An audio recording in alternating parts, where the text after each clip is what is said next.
Alors les amis, j'ai quand même une profonde admiration pour les macronistes et leur capacité à transformer même les pires situations en victoire pour eux. Et surtout se caresser le nombril et se féliciter. Je m'explique. Au Liban, il vient d'y avoir un cessez-le-feu qui a été conclu pour une durée de 60 jours entre Israël et le Liban. Voilà. Donc chapeauté par les États-Unis et la France, mais qui est arrivé tardivement. Ce cessez-le-feu intervient après une guerre de 2 mois qui a fait des milliers de morts, on est à plus de 4000 morts. Alors ils disent 3800 et quelques, mais il y a encore beaucoup de monde qui n'a pas été retrouvé. Enfin bref, on n'a pas les chiffres exacts, mais on est à plus de 4000 morts largement. Des blessés, je vous dis pas. Le pays, des villages complètement détruits, le pays, il est dans un état pas possible. Et tu as aujourd'hui un Jean-Noël Barrot, qui est le ministre français des Affaires étrangères, peut-être plus pour très longtemps, on verra, mais ça c'est un autre débat. Eh bien, vient t'expliquer qu'il se félicite parce que c'est l'aboutissement d'un travail acharné de plusieurs mois. Mais travail acharné de quoi? Vous avez été rejeté par Netanyahou.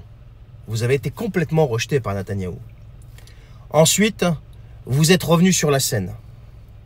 Si Israël accepte de mettre en place un cessez-le-feu, c'est pour les raisons que Netanyahou a évoquées.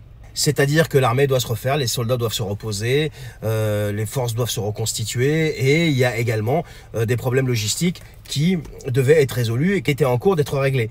Ça, pour ça, c'est pas moi qui l'invente, il faut aller écouter le discours de Netanyahou quand il a parlé de présenter le projet de cessez-le-feu à son cabinet. Donc, monsieur Barrot, étant donné que vous avez été rejeté, étant donné que vous êtes revenu subitement, comme ça, sur la scène, et étant donné que les vraies raisons pour la mise en place d'un cessez-le-feu, celles que je viens de vous dire là, qui sortent de la bouche de M. Netanyahou, sont celles-ci, on est en droit de se poser une question simple. Qu'est-ce que vous avez donné à Netanyahou pour qu'il accepte de vous laisser participer à cette opération? Moi, la question que je me pose, est-ce que ce ne serait pas une éventuelle immunité par rapport à l'histoire de la CPI, quoi? Genre, tu viens en France, t'inquiète pas, il n'y a pas de problème, ça passe, tu vois. Est-ce que ce serait pas ça par hasard? Enfin, je sais pas, c'est quand même légitime de se poser cette question-là. Je vous le répète, ces gens-là ont été exclus. Et ont été exclus. Et regardez ce qui s'est passé à Jérusalem quand il était là-bas, Jean-Noël Barrot. Ils ont été exclus. Ils sont subitement revenus sur la scène. Il y a eu le cessez-le-feu. Et là, ils viennent transformer ça en victoire. Et c'est le résultat de mois et de mois de travail acharné, alors qu'on sait que c'est pas vrai. La question est, qu'est-ce que vous avez donné à Netanyahou? Dites-moi s'il vous plaît en commentaire si vous êtes d'accord avec ce raisonnement ou pas. Moi je pense qu'ils ont négocié quelque chose, ils ont donné quelque chose à Netanyahou pour qu'en contrepartie, pas qu'il accepte de mettre en place un cessez-le-feu, parce que ça, lui, c'est lui le maître des horloges encore une fois. Hein. Biden, il a beau lui dire ce qu'il veut, c'est lui qui fait ce qu'il veut, hein. Il écoute personne.